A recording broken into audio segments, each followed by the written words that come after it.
Hello science एंथुसियास्ट्स, आज हम बात करेंगे धरती के सबसे बड़े कैटास्ट्रोफीज के बारे में। ये इवेंट्स इतने मॉन्यूमेंटल थे कि इन्होंने हमारी धरती का रूप ही बदल दिया। तो चलिए देखते हैं ये कैटास्ट्रोफीज कब और क्यों हुए। सबसे पहले डायनासोर्स का एक्सटिंक्शन। लगभग 65 मिलियन ईयर्स अगो एक बहुत बड़ा एस्टेरॉयड धरती से टकराया।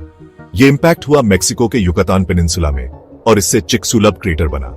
इस कोलिजन से डस्ट और गैसेस के बादल उठे, जिससे सनलाइट ब्लॉक हो गई और धरती अंधेरे में डूब गई। नतीजा, डायनासोर्स और कई दूसरी स्पीसीज एक्सटिंक्ट हो गई। अगला, साइबेरियन ट्रैप्स वोल्केनिक इरप्शंस। लगभग 250 मिलियन ईयर्स अगो धरती ने अपना सबसे बड़ा वोल्केनिक इरप्शन देखा, जिसे साइबेरियन ट्रैप्स कहते हैं। इस इरप्शन ने लाखों सालों तक लावा और टॉक्सिक गैसेस उगले, जिससे ग्लोबल टेम्परेचर्स भी आज गए और 90% से ज्यादा मरीन स्पीसीज और 70% लैंड स्पीसीज एक्सटिंक्ट हो गईं। अब बात करते हैं आइस एजेस की। लगभग 2.5 मिलियन ईयर्स अगो से शुरू होकर धरती कई आइस एजेस से गुजरी। इन पीरियड्स में धरती का ज्यादातर हिस्सा बर्फ से ढका था। क्लाइमेट में इन ड्रामेटिक चेंजेस की वजह से कई स्पीसीज एक्सटिंक्ट हो गईं, जो ठंड में अडेप्ट नहीं कर पाई। आगे बढ़ते हैं पर्मियन ट्रियासिक एक्सटिंक्शन इवेंट की तरफ।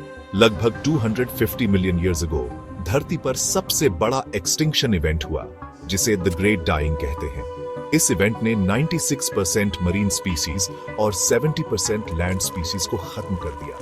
इसकी मेन वजहें थीं वोल्केनिक इरप्शंस, क्लाइमेट चेंज और ओशन एसिडिफिकेशन। आखिर में मॉडर्न नेचुरल डिजास्टर्स। आज भी धरती को अर्थक्वेक्स, सुनामीज, वोल्केनिक इरप्शंस और हरिकेन्स जैसे नेचुरल कैलामिटीज का सामना करना पड़ता है। ये इवेंट्स ह्यूमन लाइफ पर बहुत गहरा इंपैक्ट डालते हैं। साइंटिस्ट्स का मानना है कि क्लाइमेट चेंज और पोल्यूशन इन डिजास्टर्स को और भी खतरनाक बना रहे हैं। तो ये थे धरती के कुछ सबसे सिग्निफिकेंट कैटास्ट्रोफीज।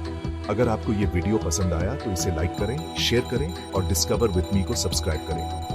कमेंट्स में बताइए कि कौन सा कैटास्ट्रोफी आपको सबसे ज्यादा सरप्राइज कर गया। और भी इंटरेस्टिंग नॉलेज के लिए बने रहिए। मिलते हैं अगले वीडियो में। चीयर्स।